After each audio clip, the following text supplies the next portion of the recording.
விஜய் தலைமையிலான தாவேக கூட்டணி அரசு அமைஞ்சதுக்கு அப்புறம் பல பிரச்சனைகள் வந்துகிட்டே இருக்கு. தொடர்ச்சியா வந்து இந்த அரசின் மேல் குற்றச்சாட்டு வச்சுக்கிட்டே இருக்காங்க. குறிப்பா வந்து மின்வெட்டு, சட்டம் ஒழுங்கு சீர்குலைவு, போதைப் பொருள் புழக்கத்தின் அதிகரிப்பு அப்படின்னு பல பிரச்சனைகள். ஆனா இந்த பிரச்சனைகள் எல்லாத்துக்குமே திமுக தான் காரணம் அப்படிங்கிற குற்றச்சாட்டை தாவேக அரசு திரும்ப வைக்கும்போது எது சரியான விஷயம், எதனால இந்த பிரச்சனை அப்படின்னு நம்ம தெரிஞ்சுக்கணும். வெல்கம் டு அன்காஸ் தமிழ். நான் உங்கள் எம்எஸ்வி.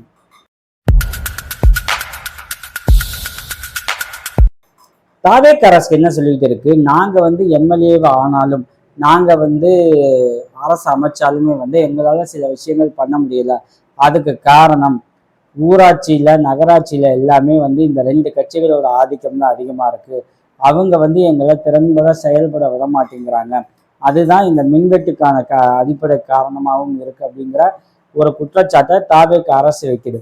அதாவது இந்த உள்ளாட்சி எலெக்ஷன்ல தாவேகாவினர் அதிகமாக வெற்றி பெற்றால் மட்டும்தான் இதை வந்து தடுக்க முடியும் அப்படிங்கிற பாயிண்ட்டுக்கு விஜய் மூவ் ஆகுறாரு. 2021 அப்புறம் இந்த வருஷம் வந்து திரும்ப உள்ளாட்சி எலெக்ஷன் நடக்குமா அப்படிங்கிறது இப்போதைக்கு தெரியல. ஆனா இந்த எலெக்ஷன் நடந்தால் நாம வந்து அதிக இடங்களை ஜெயிக்கணும், அப்படி ஜெயிச்சாதான் இந்த மாநிலம் நம்ம கண்ட்ரோல்ல இருக்கும் அப்படிங்கிற ஒரு நிலைப்பாட்டுக்கு விஜய் வந்திருக்காரு. அதை ஒட்டி சில வியூகங்கள் வந்து வகுக்கப்பட்டுக்கிட்டு இருக்கு. நின்னா ஜெயிச்சிருவோமா, ஏன்னா இவ்வளவு சிம்பத்தி, இவ்வளவு வந்து நம்ம மேல வந்து நெகட்டிவ் இமேஜ் வந்து பரப்பப்பட்டு இருக்கு. ஒருவேளை ஒரு மெஜாரிட்டி வின் வரல அப்படின்னா நம்ம ஆட்சி வந்து மக்களுக்கு சாட்டிஸ்ஃபைடா இல்லை அப்படிங்கிற ஒரு பிரச்சாரத்தை எதிர்கட்சிகள் கையில் எடுத்துருவாங்க. ஸோ இதை ஸ்டாப் பண்ணணும் அப்படின்னா இந்த உள்ளாட்சி எலெக்ஷன்ல நாம வந்து நல்லா பர்ஃபார்ம் பண்ணணும் அப்படிங்கிற பல விஷயங்கள் வந்து தாவேகாவோட முன்னணி தலைவர்கள்ட்ட பேசிட்டு இருக்காரு முதல்வர் விஜய். இப்போ உள்ளாட்சி எலெக்ஷன் இதுக்கு முன்னாடி எப்படி நடந்துச்சு, அங்க யார் யாருக்கு என்ன செல்வாக்கு இருந்துச்சு அப்படிங்கிற ஒரு சின்ன டேட்டாவை பார்க்கலாம். இந்த உள்ளாட்சி எலெக்ஷனை என்ன பண்ணியிருக்காங்க, போன முறை ஊரகம் நகர்ப்புறம் அப்படின்ட்டு ரெண்டா பிரிச்சு எலெக்ஷன் வச்சாங்க. 2021 ஊரக உள்ளாட்சி எலெக்ஷன் நடந்துச்சு. 2022 நகர்ப்புற உள்ளாட்சி எலெக்ஷன் நடந்துச்சு.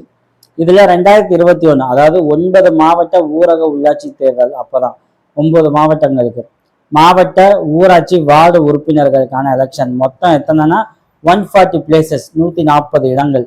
அதுல டிஎம்கே 110க்கு மேல வந்து டிஎம்கேவே வந்து வின் பண்ணுச்சு. ஸோ அதோட அந்த பேஸ் அஸ்திவாரம் தான் இன்னைக்கு வரைக்கும் திமுகவை காப்பாற்றிக்கிட்டு இருக்கு.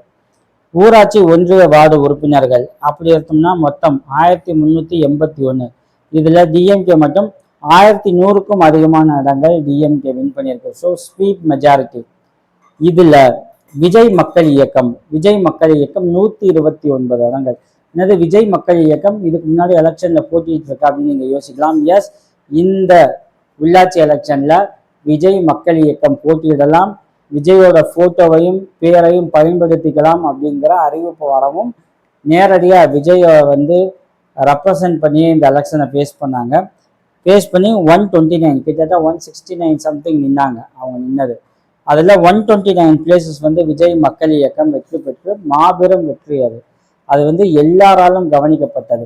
ஏன்னா விஜய் பேசல, விஜய் எந்த மீடியா முன்னாடி நிக்கல, விஜய் எந்த வீடியோவும் ரிலீஸ் பண்ணல. ஒரு சிம்பிளா ஒரு அறிக்கை, விஜயோட இமேஜையும் கொடியையும் நீங்க பயன்படுத்திக்கலாம். அதுக்கே வந்து 169க்கு 129 பிளேசஸ் வந்து விஜய் மக்கள் இயக்கம் வந்து வின் பண்ணியிருக்காங்க. இது வந்து மிகப்பெரிய சாதனையா பார்க்கப்பட்டுச்சு.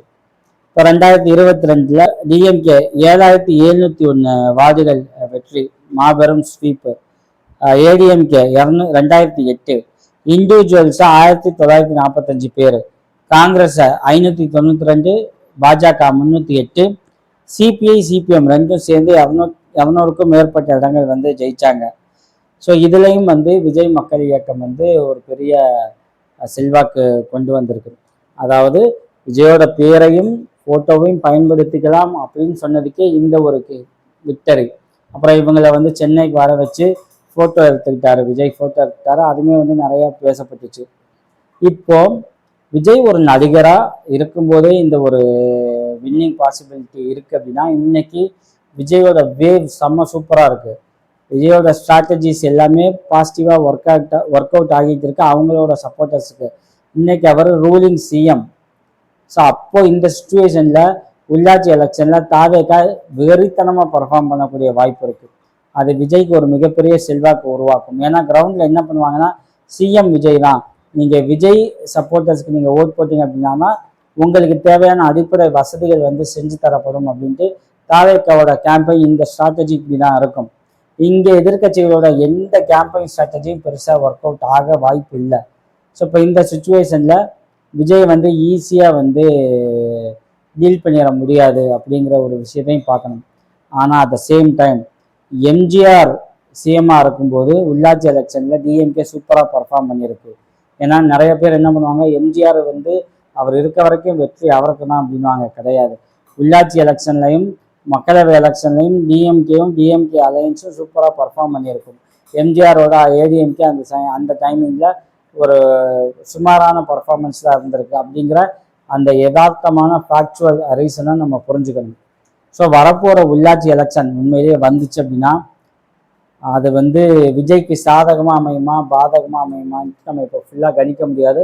ஆனால் விஜயோட ரோலை எதிர்கட்சிகள் ஈஸியாக வந்து எடுத்துக்க முடியாது. ஏன்னா இன்னைக்கு தேதியில் விஜய்க்கு இருக்க செல்வாக்கு வந்து மிக பெருசு. அதை வந்து அவளை ஈஸியாக பிரேக் பண்ணிட முடியாது.